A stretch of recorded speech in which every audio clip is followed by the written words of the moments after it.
Hello, pahinga! Hello, Pride! ACS! Tanggaling-galing mo!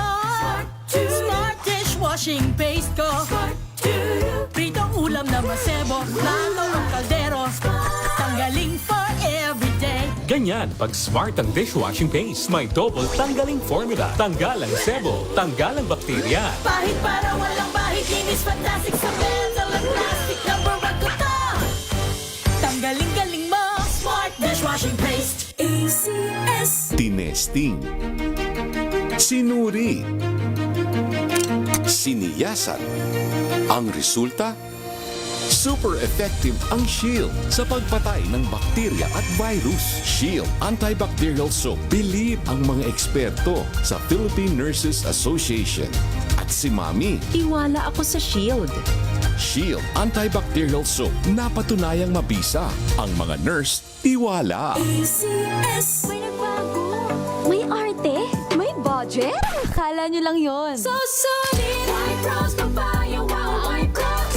White rose papaya, wow, white rose. White rose papaya. May glow up with a white rose papaya. White Rose Papaya. May puti power times 2 kasi may papaya at niacinamide. May shea butter and tea tree oil pa. Kutis sulit ang glow May up. glow up with a white rose papaya. White Rose Papaya. Kutis sulit ang glow up. ACS. Galalala, felt good. Galalala, felt good. Ang bango ng sampayan. Tara na magsayawan. Calefacton, amoy nakaka-joyful. Sa lahat ng bagay, simula pa lang, siguraduhing max protection na. Kasi pag kulang ang proteksyon, baka madaling masira. Sa ngipin, dapat may max protection din. Max sa alaga ng unique toothpaste. With Max Protect Formula, help stop cavities before they start, while keeping breath fresh. Try unique maximum fluoride protection. Para max alaga, max protektado. ACS. Galalala, felt good. Galalala, felt good. Ang bango ng sampayan. Tara na magsayawan. Calefacton, amoy nakaka-joyful. How you spend your morning can often tell you what kind of day you are going to have. Me, I always start my day with a fresh cup of my favorite MX3 coffee. Mahalagang paalala, ang MX3 capsule ay hindi gamot at hindi dapat gamitin panggamot sa anumang uri ng sakit. Galalala, felt good. Galalala, felt good. Ang bango ng sampayan. Tara na magsayawan. Calefacton, amoy nakaka-joyful.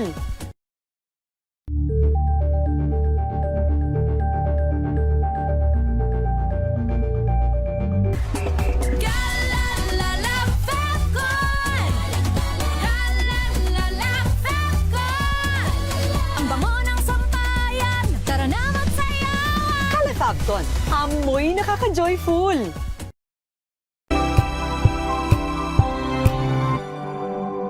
Angelo Palmones sa Magandang Umaga Pilipinas mula Lunes hanggang Biyernes.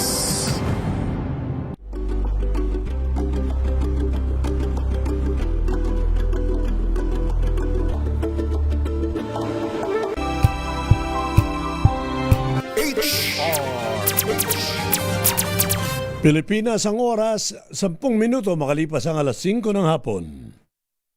May trabaho paglinggo. May trabaho paglinggo. Meron sa DZRH. Pag-uusapan natin ang mga job opening, tips para mapaganda ang trabaho at mga usapin na makakapagpaganda sa trabaho ng mga Pinoy para sa kanya, sa kanyang pamilya at sa kanyang bayan. Kasama ang inyong ka-workmates, sina Barbie Atienza at Gladys Mabini. May trabaho.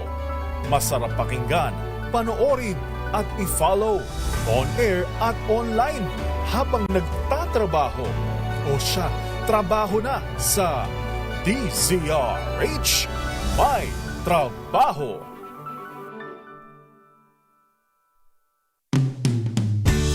May trabaho, kaagap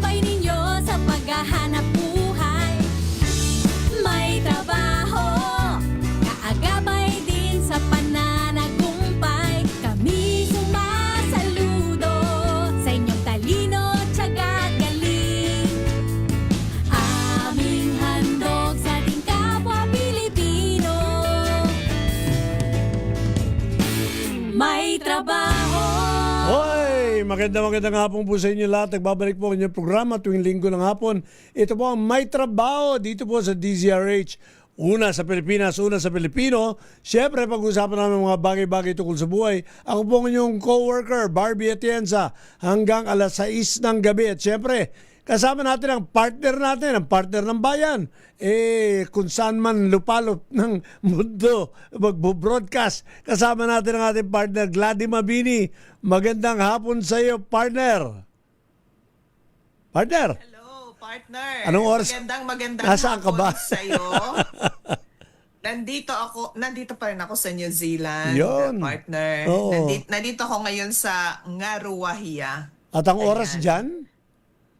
Dalawang At ang oras yata, no? dito ay alas 9 na ng gabi. Aba, 4 hours pala ang difference. Oo, 4 hours ang okay. difference natin. Maginaw. Yes, oo. Oo, yan. Yes, kasi winter na ngayon dito, partner. That's correct. Oo, pero may mga araw na may araw din na sunny. Oh, okay. Oo, hindi pala ibig sabihin na pag sinabi na winter na di Wala ba ng 3 araw. months yan. Oo, na wala ng araw. Meron. Kasi like ngayon, galing kami ng church kanina. Paglabas namin, sabi namin, parang hindi bagay yung ating suot kasi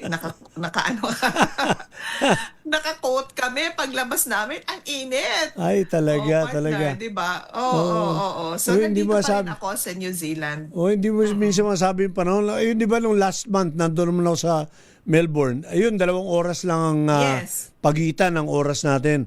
Pero yun naman, ang panahon doon, sa loob ng kalahating araw, 4 na beses magpalit ang panahon. Uulan, araw, lalamig, yung gano'n, no? Gano'n daw talaga. Yun Dito daw din. naturalesa. Oo. Diyan din, ganyan din. Dito din, partner. Oo, ganun din. At kaya nga yung paglalagay ng sunblock, very important, partner. Ayun.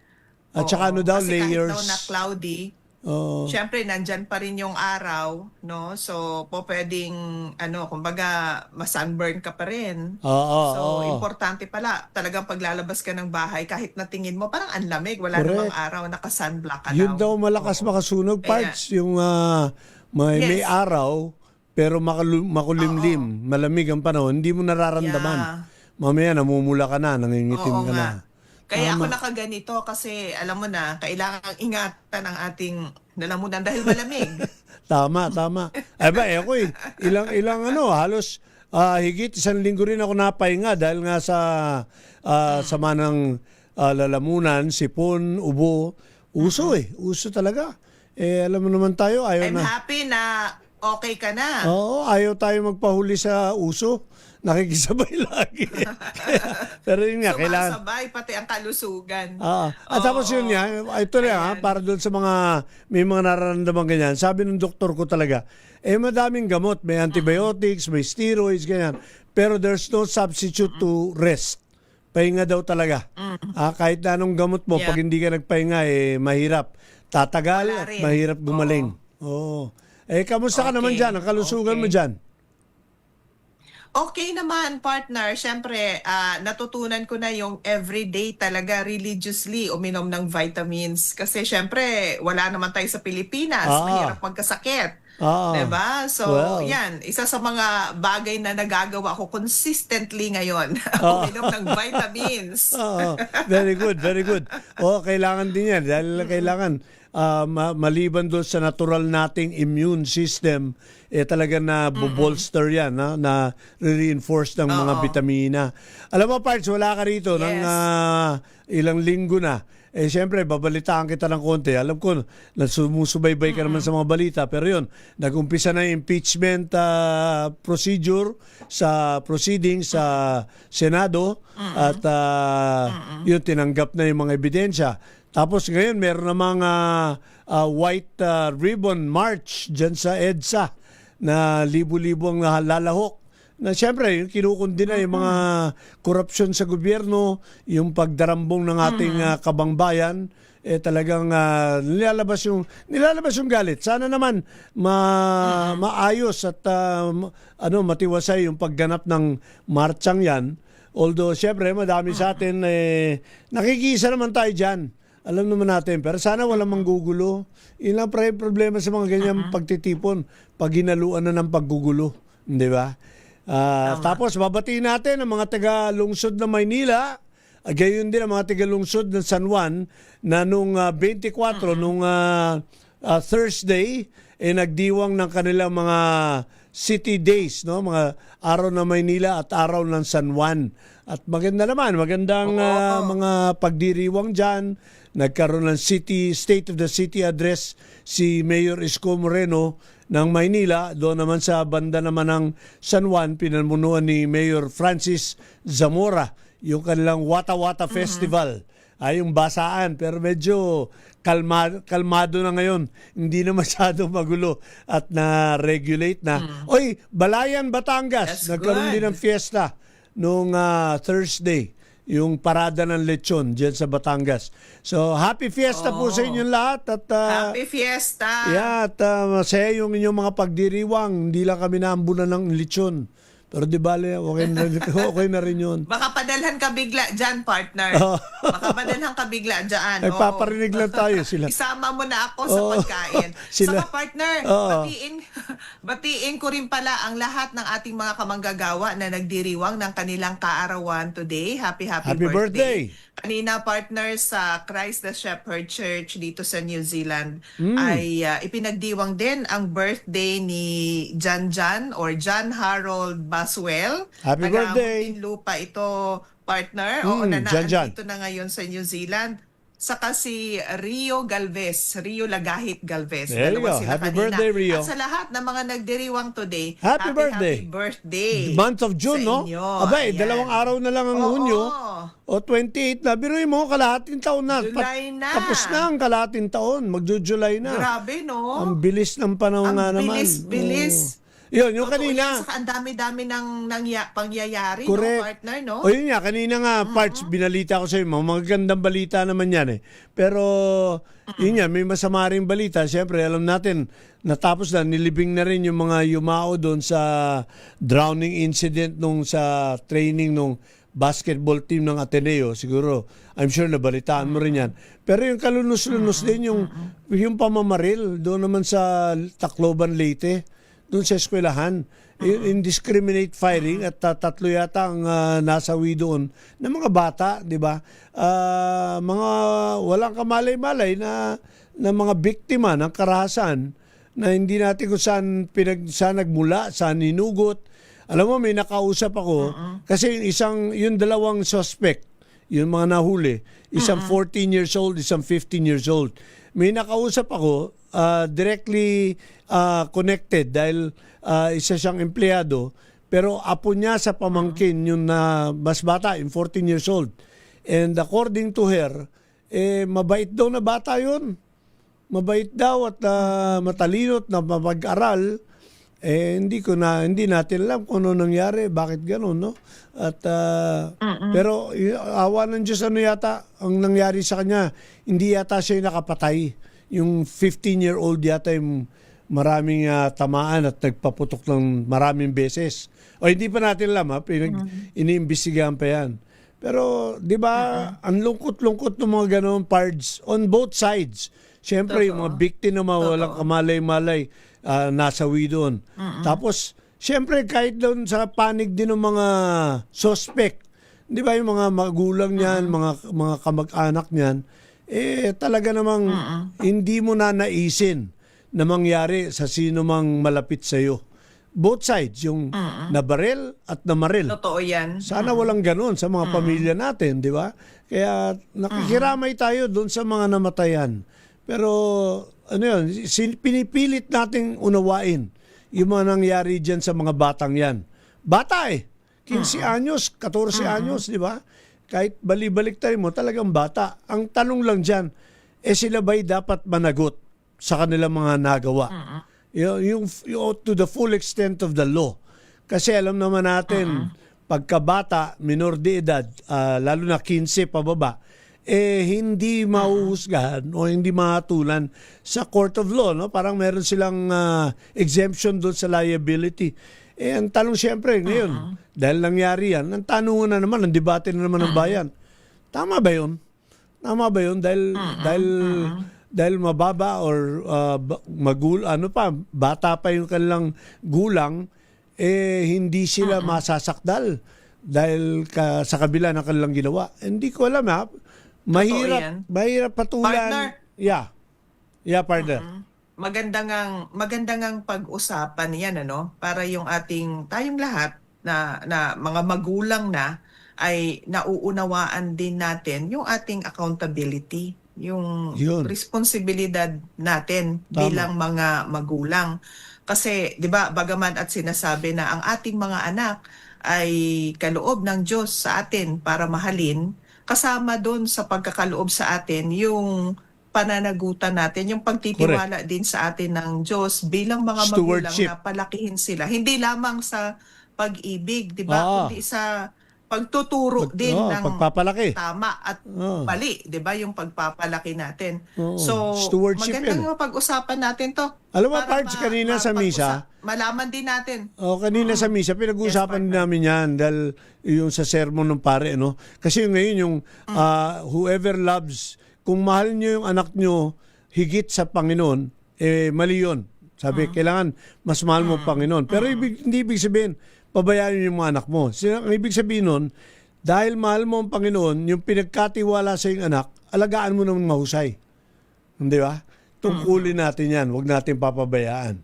Pero saka, partner, di ba, meron ngayon yung sinasabi na gentle parenting. Diba? Na ayaw mong, 'di ba? Ayaw mong masaktan yung anak mo. Walang marahas. Ayaw mong walang marahas na ganyan. Minsan pag binabalikan mo yung ganun, partner, like ako sa panahon ko naranasan ko yung paluhudin ako sa asin at munggo ng nanay ko Sa totoo lang. Pero tasang kamay na may libro. Yung may libro, yung gaganong ka, di ba? Naranasan ko rin yun, partner, hindi ako exempted. Pero pag tinitignan ko yung naging bunga dahil nadisiplina ako ng ganoon, tingin ko naman hindi ako napasama. Kumbaga, natuto akong magdesisyon ng tama. Kasi alam ko na kapag nagkamali ako, may ganun ako ulit. Yung ganun pagsasanay, Meron niya. Yes, Siyempre, meron naman yung labis na pagkalupitan. Iba naman yun. Ibang usapan na yun. Iba naman yun. Child abuse naman yun. Pero yung mga yun, sinasabi nga nila, physical penalties na ginawa sa atin ng mga, o kahit na hindi physical, mental na lang, yung patayuin ka sa corner, no, stand in the corner. Mahirap yun Pero madami ka natutunan doon, di ba? Nahulma yung pagkatao mo. Bilang mga magulang, partner, di ba yung paalala ng Bible sa atin? Yung naandyan sa Proverbs ba yun? Yung train up a child in the way he should go, and when he is old, he will not depart from it. Correct. Diba? So, yung pagsasanay, bata pa lang, saka dapat tayo bilang mga magulang, partner, ay conscious din tayo sa kung ano yung ating ikinikilos. Correct. Hindi lamang yung ating sinasabi. I agree. Diba? Kasi mas natututo ang ating mga anak sa kung ano ang nakikita sa atin kesa sa sinasabi natin. Tama. Diba? So, do what let's you talk about walk the talk. Diba? Yes, diba? Yung ganun ba, partner? Pero ang importante. Ang tanong, kailangan ba talaga yung age limit? Meron ba talaga? Paano ba gagawin yan? Hanggang anong edad ang pwede nating sabihin we will spare yung age of responsibility, yung pag-ako ng kriminal na gawain. Ayan, pag-usapan natin. Ayan. Pagbalik natin, partner, pag-usapan natin yan. Meron tayong makakapanayam na abogado kasama natin mamaya sa ating pagbabalik, mga kamanggagawa. Kaya manatiling nakaantabay, magbabalik tayo. Oras natin sa buong Pilipinas, 27 minutos makalipas po ang 5:00 ng hapon. Diyan lamang kayo. Ang oras na yan ay hatid.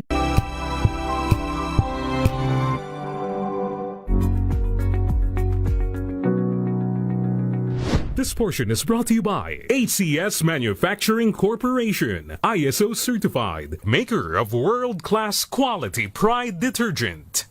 Caffeine addiction, yan ang kondisyon ng madalas kinakaharap ng mga taong mahilig sa kape. Isama mo na rin dyan yung mga mahihilig na magpuyat. Bagamat may magagandang benepisyo ang kape sa atin, maaari rin itong magdulot ng masamang epekto sa ating kalusugan kung masobrahan. Kaya naman marami ang naghahanap ng alternatibo na makapagbibigay ng parehong epekto ng caffeine o yung kaya ring makapagpagising gayang na sa kape. Ayon sa mga eksperto, mansanas o apple ang number 1 dyan. Bagamat walang caffeine, mataas ang sugar content at mayroong sapat na fiber ang mansanas na nakakapagpataas din ng ating energy levels. At kung nangangamba ka naman sa sugar content nito, may sagot din dyan ang mga eksperto. Hindi kasi katulad ng mga inumin na nabibili natin, ang sugar content ng mansanas ay natural. May iwasan ito ang pagtaas ng ating blood sugar level o yung tinatawag na blood sugar spike at yung biglaang pagbagsak naman ng ating energy o yung sugar crash na maaaring makuha sa pag-inom ng kape. Bukod pa rito, ang mansanas ay hindi rin nagdudulot ng pagka-addict at dependence. At higit sa lahat, pasok ito sa budget at healthy pa. Kaya naman sa susunod na all-nighter, piliin ang healthier choice. Tandaan, an apple a day keeps the doctor away. This portion is brought to you by ACS Manufacturing Corporation, ISO certified, maker of world-class quality Pride detergent.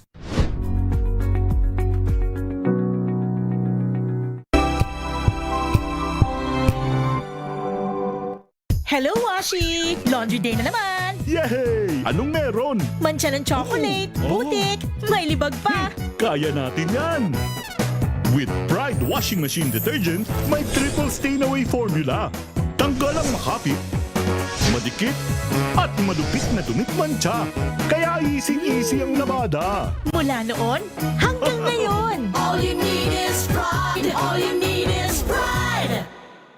ACS. May nagbago. May arte. May budget.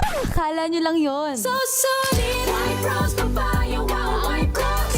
White rose papaya, wow, white rose. White rose papaya. May glow up with white rose papaya. White Rose Papaya. May puti power times 2 kasi may papaya at niacinamide. May shea butter and tea tree oil pa. Kutis sulit ang glow May up. glow up with white rose papaya. White Rose Papaya. Kutis sulit ang glow up. ACS.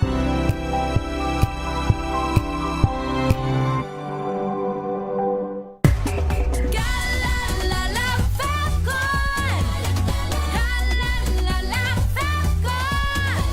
Ang bango ng sampayan. Tara na magsayawan. Calefabcon, amoy nakaka-joyful.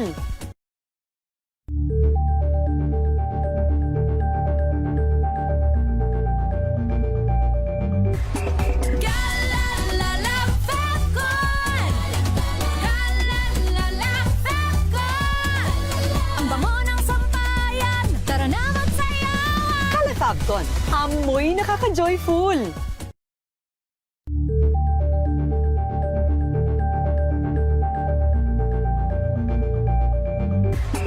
Galalala Falcon. Galalala Falcon. Ang bango ng sampayan. Tara na magsayawan. Calefabcon, amoy nakaka-joyful.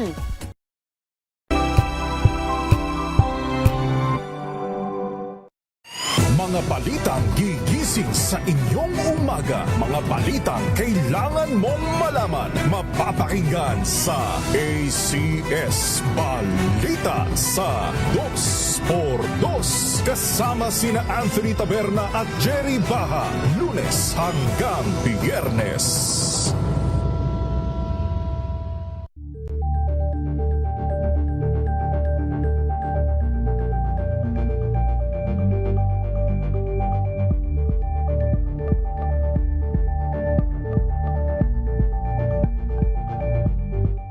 Alamin ang mga maiinit na isyung pambayan, mga balitang kailangan mong malaman, usapin sa pamahalaan, politika, ekonomiya at kabuhayan. Ito ang mga dapat mong malaman, pakialaman at pag-uusapan dahil kayo ang tinig ng mamamayan dito sa Damdaming Bayan. Live sa DZRH Radio, DZRH TV at DZRH Digital. Kasama sina Lakay, Deo Macalma at Elaine Apit. Araw-araw, Lunes hanggang Biyernes. Damdaming Bayan.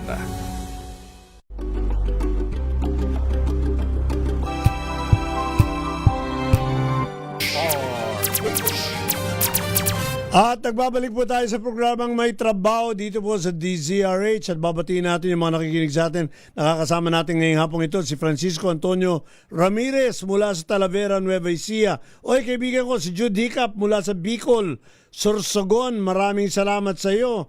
At si Leo Havares, good afternoon. At si Marilu Heronimo.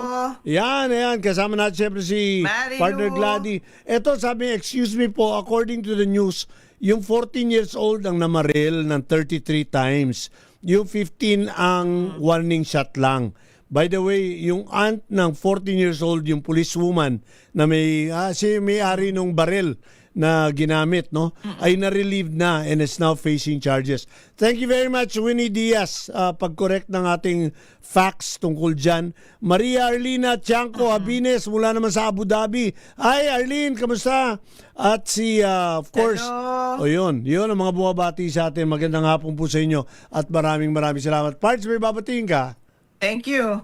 Thank you for joining us. Babatiin ko asawa ko. Ayan, number 1 fan natin. Belated happy Father's Day ulit. Herbert Mabini is watching. Daddy, hello. Ayan. Yun, yung pinag-uusapan natin barilan doon sa Tacloban, yun yung isang question.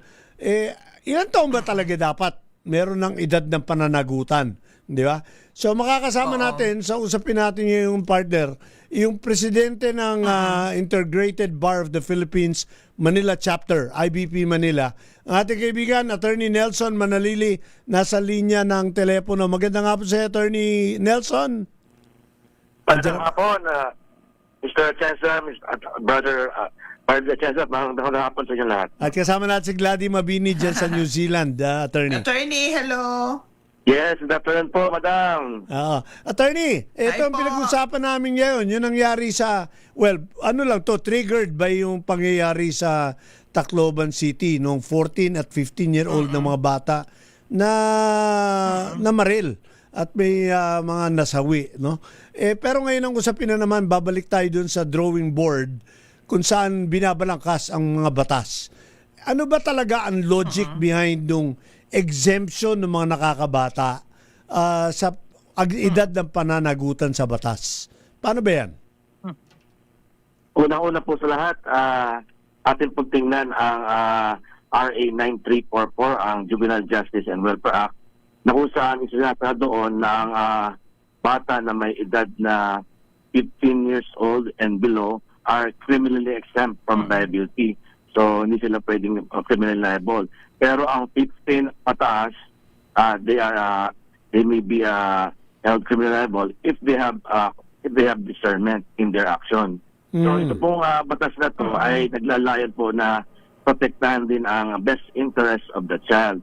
Ito po yung legal principle na kung saan yung primordial consideration is the protection of the child, whether be it in his social, psychosocial, emotional, and psychological development. So, dahil dito, yung mga bata na wala namang sa tamang edad, yun nga, 15 below, ay ini-exempt from criminal liability. Pero paano nalalaman, Pards? Yung 15 and below. Meron naman 15 and above. Pero parang wala rin sa wisyo. Di ba? Paano nilagyan ng cut-off yun? Meron bang batayan yun, attorney? Apo, dahil nga noong mga unang panahon, medyo napansin nila na nalalagay sa alanganin yung mga bata na nata-charge in court. So medyo itinaas nga yung age of criminal responsibility ng ating mga babatas sa pauno ni Senator Kiko Pangilinan. Kaya po itinaas sa 15 yung age threshold. So mula anong age? If you are 15 below, exempt from criminal responsibility, pagka 15 and above, he will determine if the child acted with discernment. So, Pagka 15 to 18, pagka he acted with discernment, pwedeng pa ano yun. I-check pa rin. I-check pa rin. Hindi automatic. Pero kung without discernment ng 15 to 18, then papakawalan yan. Okay. Parts? Okay. Partner, gusto kong itanong kay attorney kasi ngayon merong mga renewed calls na i-lower yung edad ng sa minor para dito sa may mga ganitong klase ng cases. Attorney, from legal perspective, naniniwala ba kayo na pag ibinaba natin ang edad ng pwedeng maparusahan sa mga ganitong klase ng insidente, mapiprevent ba ang mga crimes na ganito? In real terms, we have really no data available as of now. But there are certain schools of thought na it could probably lessen the incidents. Kasi nga po yung pagka binaba natin, marami na kasing nangyayari pagbabago sa ating lipunan. Yung mga children natin are exposed to social media. Iba na. Or are there many violent online games like itong Gorebox na kung saan yung violence ng mga bata. Tama. Marami tayong mga available sa social media at a click makukuha agad ng mga bata ma-access sa kanila. Yung mga sites na violente like Y8, Loquido, meron pa mga Gunblood, yung mga zombie survival games. Nandiyan pinapakita yung mga combat violent tendencies na ginagaya ng mga bata. So influence. Dahil nga sa pagbabago ito sa teknolohiya, dapat i-address tingin ko ng ating mga mambabatas.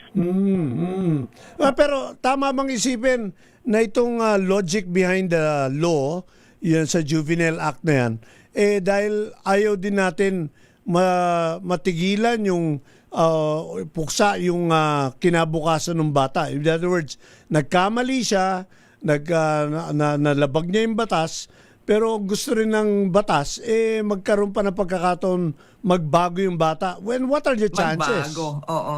Diba? Kasi may nagsasabi rin School of Thought, pag nakapatay o nakagawa ng krimen, yung susunod mas madali na. Ewan ko, tama, meron bang logic yon? May basis ba yon? Nga po, dahil nga po sa noong panahon 2006, ang maging basehan nila ay yung protection of the child. So yung promoting the best interest of the child nung pinasa yung batas na yan. So yung mga bata ay dinadetermine na if they fall under 15 to 18 and if they act without discernment, then they are exempt from levy. Tapos they will be subjected to intervention program to address issues that would have affected their act of committing an offense. So yun namang 15 to 18 na may discernment, they will be subjected to diversion program sa sa DSWD. May corrective measures, parang rehabilitation. Attorney, partner, paglilinaw lang para lang sa ating mga tagapakinig. Pag sinabi ho natin may discernment, ano po exactly ang ibig natin pong sabihin po, attorney?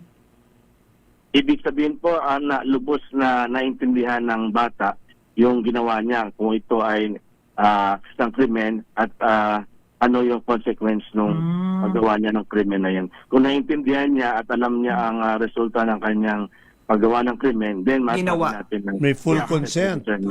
Alam niya yung mali sa tama at dahil alam niya na mali ito, isang krimen to, ginawa na niya. So he acted with discernment at he must face the consequences of each crime. Pero attorney, without defining yung age brackets or whatever. Pero 'di ba pagka kahit anong edad naman, kapag may nangyaring krimen, iniimbestigahan din. Tinitignan kung may full consent, may intent, may 'di ba kung minsan meron pa nga nagpi-plead, merong ang kanilang depensa is insanity, temporary insanity. So ibig sabihin, kahit anong edad, pwedeng ma-exempt kung mapapatunayan na wala silang full consent of the violation they did. Di ba po ganun, attorney?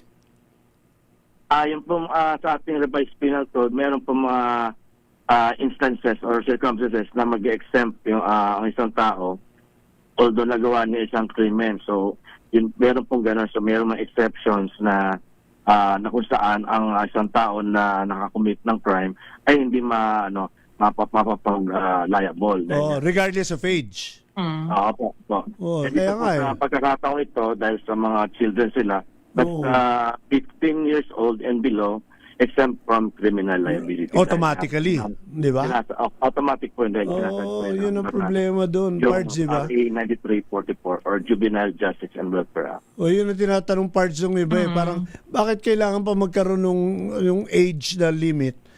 Kahit naman 13 yan, bago naman masakdal yan, imbestigahan din naman kung talagang meron na siyang full consent nung ginawa niyang pagkakamali. Parang gano'n, di ba? Parang yun ang tanong. Okay. Sige, Pards. Okay. Partner, ito bago tayo mag-commercial break, itong katanungan na ito kay attorney, yung doon naman tayo sa mga magulang, meron po bang posibleng kaharapin na legal consequences ang mga magulang kapag ang kanilang anak ay nakakommit ng seryosong krimen? May ganun ba sa batas? Ano po yung mga may ganun ba? O sige, pag sasagutin ni attorney partner sa pagbabalik natin, magko-commercial break muna tayo mga kaibigan. 44 minutes, makalipas ang alas 5 ng hapon, pero magbabalik kami, dyan lamang po kayo.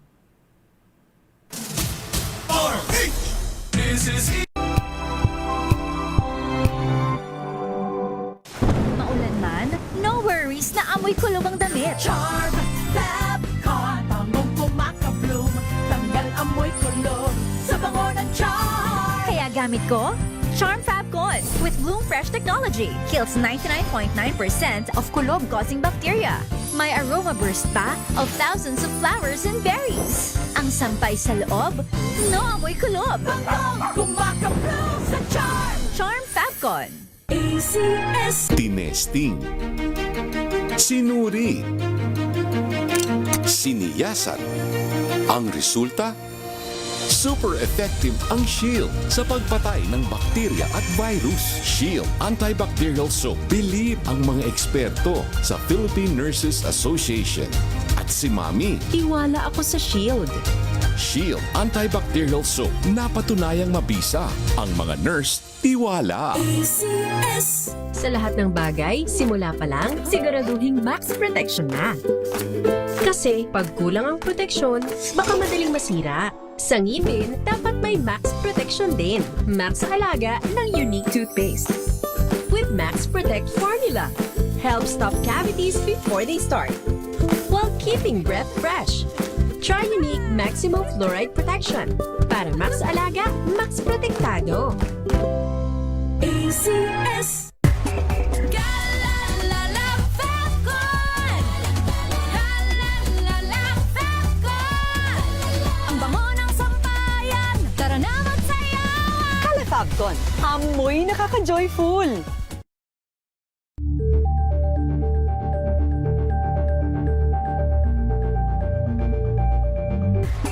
Galalala Fabcon. Galalala Fabcon. Ang bango ng sampayan, tara na magsayawan! Kalafabcon, amoy nakaka-joyful.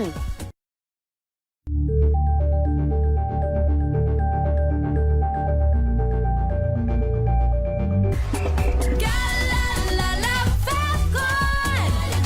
Galalala Fabcon. Ang bango ng sampayan, tara na magsayawan! Kalafabcon, amoy nakaka-joyful.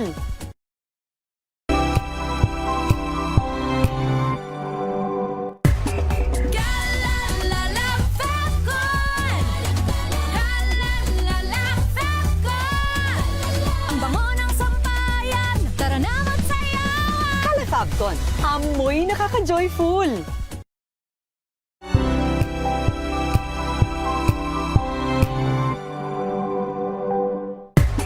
Galalala Fabcon. Galalala Fabcon.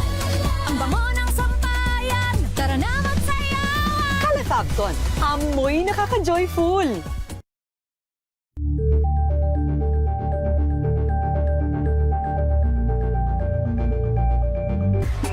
Galalala Falcon! Galalala Falcon! Ang bango ng sampayan, tara na magsayawan! Kala Falcon, amoy nakaka-joyful.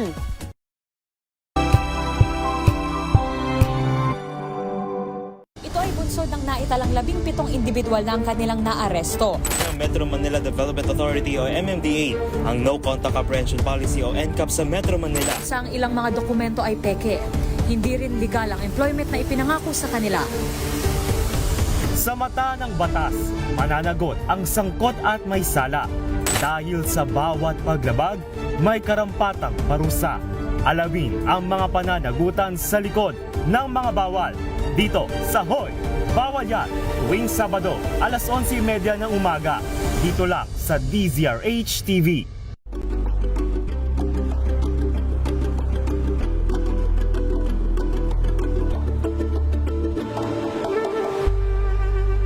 Tumunog na ang gandingan para sa kalikasan. Ang nagkamit ng parangal bilang Best News Anchor ay walang iba kundi si Angelo Palmones ng Magandang Umaga Pilipinas, DZRH Radio 666 kHz.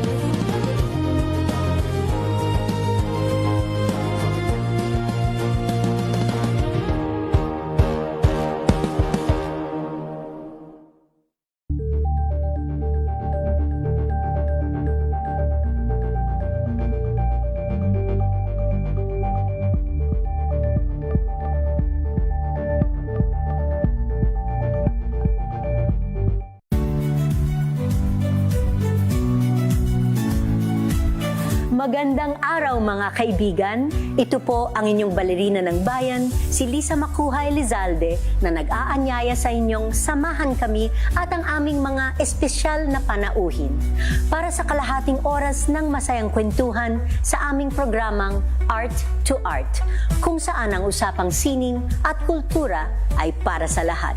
Huwag kaliligtaan, tuwing linggo, alas 3:30 ng hapon, dito lamang sa DZRH Radio, DZRH TV, at via online streaming.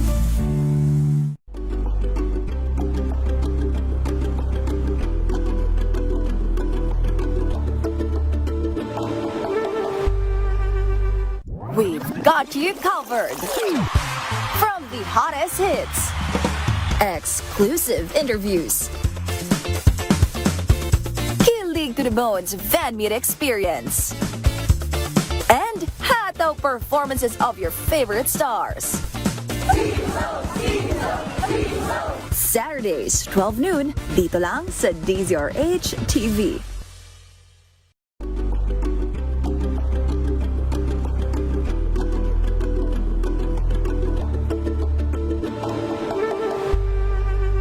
Curious ka ba sa maraming bagay? Kami na ang bahala dyan. Aalamin, tutuklasin at bibigyang linaw namin ang mga katanungang bumabagabag sa inyong isipan. Sa programa kung saan ang bawat sagot ay galing lamang sa mga eksperto. Ang Expert's Opinion, tuwing linggo alas 3 ng hapon, dito lang sa DZRH TV. Sa May Trabaho dito po sa DZRH na sa Pilipinas, una sa Pilipino. At kanina binabati natin ulit si Marilu Hieronimo. Ang sabi po niya, age 0 to 7 po ang paghubog ng tama sa mga anak. Sigurado po magiging mabuting tao sila hanggang sa paglaki. Well, I agree. At, pero kailangan tuloy-tuloy pa rin yung paggabay. Hindi naman pwede tumigil after 7 years old. Willie Vasquez, magandang hapon sa iyo. At si ano pala, tiga-kabanatuan? Hello. Si Marilu pala, tiga-kabanatuan parts. Oo. Hello Marilu, salamat. Oo. Ayan, partner. Balikan natin. Welcome back natin si Attorney balikan natin Nelson. Si Attorney kanina.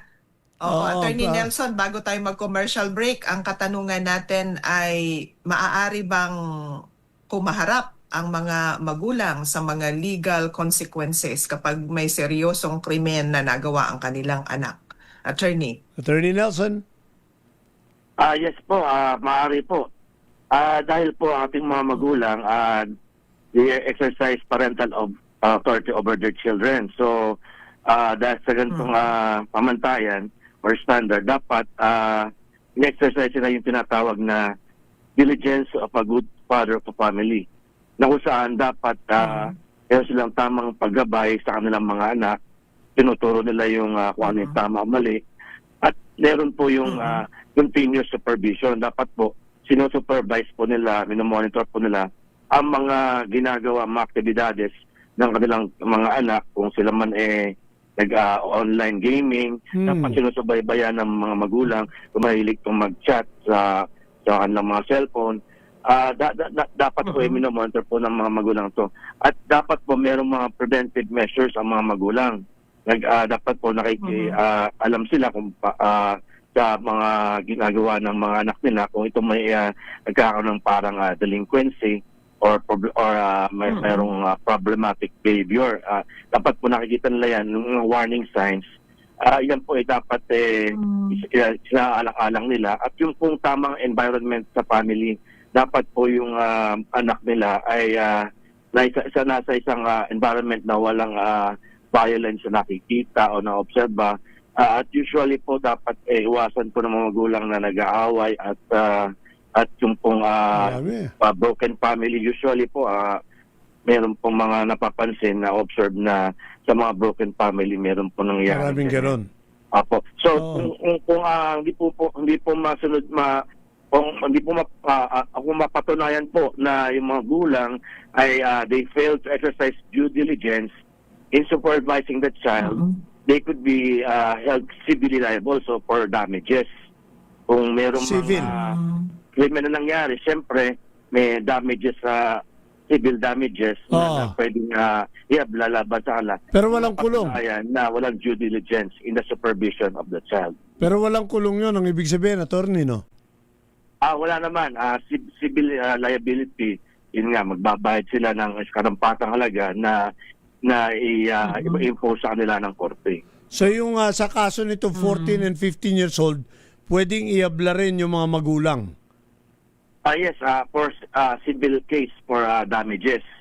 Okay. On the basis na hindi nag-exercise yung mga magulang to ng tamang paggabay, yung exercise of due diligence of a good father of a family. Of course, this is all subject to litigation, no? Siyempre, kung ako yung magulang, pwede ko rin depensa ang sarili ko na ginabayan ko naman tinutukan ko naman Pero talagang iba ng panahon ngayon, di ba? Pwede pa rin depensahan. Kailangan magpresente ng mga patunay o ebidensya na magsasabi na talagang hindi nagawa ng mga magulang ang kanilang obligasyon to exercise diligence of a good father of a family. Okay. Attorney Nelson, yung police woman na auntie nung isa sa mga bata, yung pinagkuhanan ng baril, anong liability niya? Kung yung pong bata na binabanggit na may tiyahin na pulis ay wala talagang magulang at ang tinuturing na guardian ay yung tita niya na pulis, maaari po kung patunayan at kung mayroong ebidensya na nagpabaya itong pulis na iniwan na lang niya at napansin nung bata at kinuha na lang yung baril. So maaaring may kapabayaan siya kung gano'n ang malabas sa ebidensya. So dapat mayroong ebidensya talaga na nagkulang, nagpabaya, may negligence yung sinasabi nilang police woman na to na kung saan nagmula yung baril na ginamit. Pero hindi siya maaaring madawit directly doon sa crime na nangyari. Sa mga nababalta natin, dahil hindi naman tayo privy sa investigation, kung lumalabas talaga sa investigation na walang direct participation yung police woman, kung hindi naman siya mastermind, at lumalabas lang sa pagsisiyasat na yung bata na pamangkin niya ay he acted on his own, then she might be not included in the criminal charge. Negligence lang. Maybe if the evidence will point to her as the one who committed negligence as the guardian of the child, which caused the child to obtain the gun, then she might be facing a civil lawsuit for damages. Okay. Attorney? Go ahead. Partner? Yeah, partner. Partner. Gusto ko lang itanong kay attorney kasi ang pinag-uusapan nga natin dito ay mga minors, ano. How do we strike a balance between pinoprotect natin ang society natin, 'di ba? Maibigay yung hustisya doon sa mga biktima, tapos tinitingnan din natin at the same time na mga bata pa ito, kumbaga nagde-develop pa lang yung kanilang natin sirain yung kinabukasan. Emosyon, yung kanilang kaisipan. How do we strike the balance po kaya sa ganoon? Pag tinignan ho natin. Sa taon po talaga po it's really difficult to have to maintain a balance on these two matters. So on the one hand, the protection of the child's best interest, and on the other, yung liability nila if they commit any crime against another person. So ang sa atin po obserbasyon, dapat po siguro ang nasusunod dyan yung due process and under the Constitution at yung unique na vulnerability ng children. So dapat po sinaalang-alang ang ganitong mga prinsipyo, yung due process. So kung ang bata po ay ma-expose sa police investigation, ma-interrogate ng mga police at ma-detain, ito po ba ay makakatulong sa kanilang full development, just psychologically, emotionally, socially? Ito po yung mga katanungan na dapat kaharapin ng ating mga policy makers. So ito po yung mga bagay na isaalang-alang na. At syempre po yung equal protection under our law.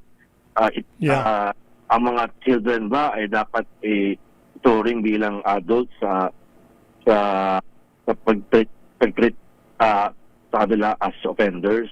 So ito po mga tanong mag-aaralan po ng mga bata sa atin. I think since malaking issue na po itong mga nangyaring patayan sa pamagitan ng mga pagbaril ng mga bata. Okay. Attorney, bilang presidente ng IBP at saka bilang magulang na rin, ano bang mensahe mo sa mga magulang natin dyan in the light of this tragic incident? Sa akin po mga magulang, bilang isang abogado po, ako po sana ay nakikiusap at sana po nanawagan sa ating mga magulang na sana po magabayad po natin ang ating mga anak. At kung may kaalaman po tayo sa batas, ituro po natin sa kanila dahil importante po na makaiwas sila sa paglabag ng batas dahil kung lalabag sila sa batas, maaari silang makulong at makasuhan ng mga civil damages suit. Sana po mabiyaan sila ng isang magandang environment na kung saan lalaki sila na fully develop ang kanilang buhay, isang bata na will grow to physically, socially, morally, and psychologically develop adults in the future. Very sound advice. Maraming salamat, Attorney Nelson. Yes. Alam mo, Pards, ito si Attorney Nelson, brother ko yun sa Knights of Columbus at napakabuting ama niyan. Maraming salamat, Attorney Nelson. Part of your show. Sana makabalik ka rito, partner. Partner, baka may konting time lang pa si Attorney kasi kanina binabanggit niya yung tungkol yung tungkol sa mga policy maker. So gusto kong tanungin si Attorney kung meron kayong irerekomenda na policy change sa ating mga mambabatas para mas maramdaman ng ating mga kabataan, ng ating mga Filipino children na tapos schools natin na mas ligtas sila. Kung ikaw ay senador, anong papanukala mo? Siguro dahil nga napansin natin na marami ngayon sa mga kabataan ay madalas na-expose sa social media. Marahil po magandang natin ito yung possible enactment of laws or amendment of laws dun po sa pag-improve po or ng monitoring or prevention of access of children sa mga violent websites or dahil yung ating pong DICT at yung Cybercrime Investigation and Coordinating Center, siyempre po their powers might be limited. So siguro po mga batas natin maaaring suriin ng mga batas natin kung dapat pong bigyan sila ng mapang paraan para magkaroon ng pagsupil sa mga violent online games at websites na siyang ginagaya ng mga kabataan. Control doon. At nagiging dahilan na kakaroon ng ganitong mga krimen. Very good. Okay. Agree. Alright, Attorney Nelson, maraming salamat. Attorney. At sana hindi ito uli, ma-istorbo ko namin ulit one of these Sundays. Okay lang po, Brother Barbie. Anytime, we're just one call away. Salamat. Thank you, Attorney Nelson. Salamat. Okay. Ayan, partner. Pwede po ba Attorney. Apo. Po kasing anak ko, nag-deliver ng birthday na. Oo nga pala. Oo. Uy, happy birthday! Pakibati mo na. Apo, maraming salamat po sa pagkakataon. Happy 27th birthday to my only daughter. Soon to be a doctor. She will take the physician licensure exam in October. Wow! Siya, Elena Manalili. Iyon, Doktora Manalili, happy birthday! Ayan, Yes. kiniklaim na natin. Tapos na yan. Salamat po. Ayan. Salamat. At kamusta rin kay Mrs. Attorney? Apo. Alright. Thank you so much. Ayan po si Attorney Nelson Manalili, Pangulo ng IBP, Integrated Bar of the Philippines, Manila Chapter. Yan, maganda yung ating talakayan doon na partner, no? Totoo yan. Oo, marami tayong takeaways. Sige. Bago lang magpaalam, batiin ko lang si Paring Dave Lagak, nakikinig, si Willie Velasquez, si Rainier Terencio, si Randy Santisas, of course si Marilu at siya Vivid Mind. Maraming salamat sa inyong pagsama sa amin sa hapong ito. Manggagawang Pilipino, nasa husay at galing mo ang tunay na tagumpay ng sambayan ng Pilipinas. Pag-ibayuhin mo, pag-usayan mo. Pero huwag mo kakalimutan, sa kabila ng iyong pagsisikap, lagi ka mananalangin. Ito po ang inyong workmate, Barbie Atienza. Hanggang sa muli, magkita-kita tayo. Ingat and God bless!